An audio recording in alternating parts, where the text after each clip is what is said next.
Iran और Israel के बीच चले 12 दिनों के युद्ध के बाद दोनों देशों के आकाश में अब शांति है। अब मिसाइलों की बारिश और लड़ाकू विमानों की आवाजें नहीं आ रही हैं, लेकिन जमीन पर मलबा ही मलबा दिख रहा है। दोनों देशों को भारी नुकसान हुआ है। अब दोबारा से सब कुछ ठीक ठाक करने की कोशिश जारी है। इस युद्ध से इजराइल को कितना फायदा हुआ इसका अंदाजा लगाया जा रहा है, लेकिन ईरान की मुस्लिम मुल्कों के बीच दबदबा काफी बढ़ गया है। युद्ध खत्म होने के बाद खाड़ी देशों के वो मुल्क जिन पर इजराइल की मदद का आरोप लगा था, वो अब डैमेज कंट्रोल में जुट गए हैं। ईरान का पड़ोसी मुल्क अजरबैजान पर युद्ध के दौरान इजराइल की मदद का आरोप लगा था। जंग थमते ही अजरबैजान ईरान से डैमेज कंट्रोल में जुट गया है। इसी के तहत शुक्रवार को अजरबैजान के राष्ट्रपति इल्हाम अलीयेव ने ईरान के राष्ट्रपति पेजेश्कियन से बात की। अजरबैजान के राष्ट्रपति ने इस बातचीत के दौरान ईरान से कहा कि जंग में हमने इजराइल की कोई मदद नहीं की, हम पर झूठा आरोप लगाया जा रहा है। ईरान की मेहर न्यूज एजेंसी के मुताबिक जंग के दौरान अजरबैजान पर इजरायली ड्रोन को अपने एयर स्पेस में एंट्री की इजाजत देने का आरोप है। अजरबैजान ने इस मामले में निष्पक्ष जांच की मांग की है। अजरबैजान पर इजराइल की मदद का आरोप। 13 जून को इजराइल ने जब ईरान पर हमला किया था तो इसके बाद कई देशों ने इजराइल के हमलों की निंदा करते हुए बयान जारी किया था। इस दौरान 21 मुस्लिम देशों ने संयुक्त रूप से बयान जारी किया था। इन 21 देशों में पाकिस्तान, तुर्की, कतर जैसे देश शामिल थे, लेकिन अजरबैजान ने इजरायली हमले के विरोध में जारी इस पत्र पर साइन नहीं किए थे। इसके बाद से ही काफी चर्चा शुरू हो गई थी। हंगामा तो तब मच गया था जब इजराइल ने ईरान पर ड्रोन अटैक करने के लिए अजरबैजान का एयर स्पेस यूज किया था। जंग के बीच अजरबैजान पर इजराइल को तेल बेचने का भी आरोप लगा। इसके साथ ही पूरे 12 दिनों तक अजरबैजान साइलेंट रहा था, जिसको लेकर भी काफी तरह की चर्चाएं थी।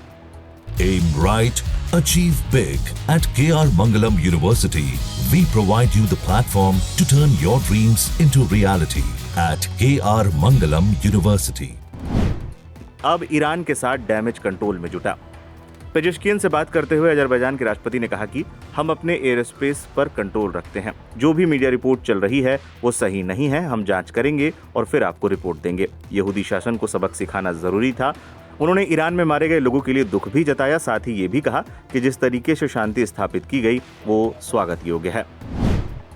अजरबैजान की इजराइल के साथ कैसे हैं संबंध? अजरबैजान और इजराइल ने दशकों से रणनीतिक संबंध बनाए रखे हैं। अजरबैजान इजराइल को तेल का एक प्रमुख आपूर्ति करता है। इसके बदले इजराइल अजरबैजान को हथियार, ड्रोन, एयर डिफेंस सिस्टम देता है। 2020 के नागोर्नो काराबाख युद्ध के दौरान ये संबंध और गहरे हुए थे, जब इजरायली हथियारों ने अजरबैजान की युद्ध के मैदान में सफलता में निर्णायक भूमिका निभाई थी। डैमेज कंट्रोल में क्यों जुटा है अजरबैजान? अजरबैजान और इजराइल की नजदीकी किसी से छुपी नहीं है और यह अंदेशा शायद ईरान को भी था। जानकारों का मानना है कि युद्ध में अजरबैजान ईरान का साथ नहीं देगा, इसका अंदेशा तो था, लेकिन इजराइल की मदद करेगा ये किसी ने नहीं सोचा था। खबरें सामने आने के बाद अजरबैजान ईरान के साथ अपने संबंध सुधारने में लगा है और इसकी बड़ी वजह ये भी है कि अजरबैजान ईरान का पड़ोसी मुल्क है। दोनों की सीमा एक दूसरे से लगती है। हाल ही में तुर्की और अजरबैजान के बीच बन रहे कॉरिडोर को ईरान ने रोक दिया था, जिसके बाद दोनों देशों के बीच तनाव की स्थिति खड़ी हो गई थी। इतना ही नहीं, अजरबैजान को अब ईरान की प्रॉक्सी का भी डर सताने लगा है।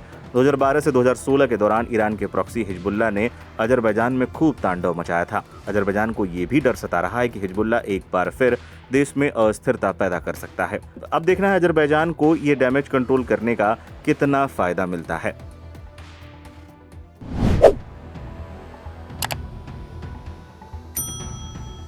नमस्कार, आप देख रहे हैं लाइव हिंदुस्तान। ईरान और इजराइल के बीच 12 दिन तक चले युद्ध के बाद अब जो लंबे चौड़े दावे किए जा रहे थे, उनकी एक एक करके पोल खुलती भी नजर आ रही है।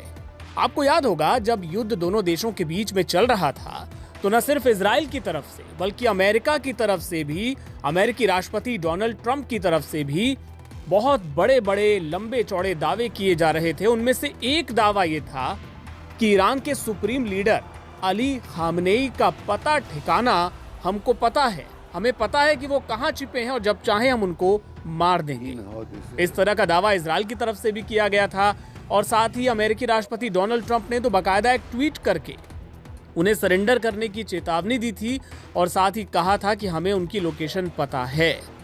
ये ट्वीट भी आप देख सकते हैं जो उन्होंने किया था। लेकिन अब युद्ध खत्म होने के बाद इजराइल क्या कह रहा है? इजराइल कह रहा है कि भाई हमने खोजा था पर वो मिले नहीं, हमें नजर नहीं आए, वरना उनको हम जरूर मार देते। तो पहले दावा यह था कि भाई हमें तो पता है कि कहां है, और अब यह कहा जा रहा है कि दरअसल वो मिले ही नहीं।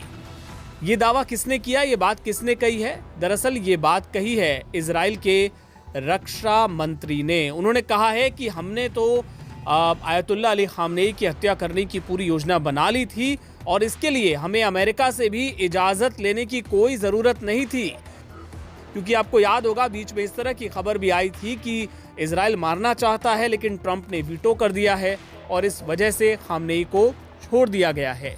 लेकिन अब इजराइल के रक्षा मंत्री कैट्ज ने खुद इस बात को स्वीकार किया है कि हमने प्लान तो बनाया था लेकिन हमें आयतुल्लाह खामनेई कहीं मिले ही नहीं, नजर ही नहीं आए। Aim right, achieve big. At KR Mangalam University, we provide you the platform to turn your dreams into reality. At KR Mangalam University. उन्होंने कहा कि खामनेई ने बंकर में छिपकर अपनी जान बचा ली। अब किसी भी देश के बड़े नेता को अगर जान का खतरा होगा दुश्मन देश से, तो जाहिर है उनकी सुरक्षा को देखते हुए कदम वो देश उठाएगा ही। नेतन्याहू को लेके भी इस तरह की खबरें आई थी कि वो भी बंकर में अपनी सुरक्षा के लिए गए हैं, तो जाहिर है ईरान ने भी अपने सुप्रीम लीडर की सुरक्षा के लिए उन्हें सुरक्षित ठिकाने पर पहुंचाया होगा। अब इजराइल कह रहा है कि अगर हमारी नजर में वो आते तो हम उनको जरूर मार देते। हमने उन्हें ढूंढने की कोशिशें की थी लेकिन वो छिप गए। इजरायली रक्षा मंत्री ने एक इंटरव्यू के दौरान कहा, खामनेई को यह पता चल चुका था इसलिए वो अंडरग्राउंड हो गए। यहां तक कि खामनेई ने अपने कमांडरों से संपर्क तोड़ दिया, इसलिए अंत में हमने उन्हें छोड़ दिया। ये पूछे जाने पर कि क्या इजराइल ने खामनेई की हत्या के लिए अमेरिका से इजाजत मांगी थी, कैट्ज ने कहा कि इन कामों के लिए उन्हें अमेरिका से अनुमति की जरूरत नहीं है। इसके अलावा उन्होंने क्या कहा, उन्होंने कहा कि अब इजराइल खामनेई को मारने की कोशिश नहीं करेगा क्योंकि युद्ध विराम के पहले और युद्ध विराम के बाद दोनों स्थितियों में अंतर हो जाता है। हालांकि उन्होंने ये जरूर कहा खामनेई को चेतावनी देते हुए कि वो बंकर में ही रहें। उन्होंने याद दिलाया किसकी याद दिलाई? कैट्ज ने याद दिलाई हसन नसरल्लाह की, जिन्हें पिछले साल इजराइल ने मार गिराया था। उन्होंने खामनेई की उनसे तुलना करते हुए कहा कि उन्हें हसन नसरल्लाह से सीखना चाहिए जो लंबे समय तक बंकर में ही बैठे रहे। मैं खामनेई को भी यही सलाह देता हूं।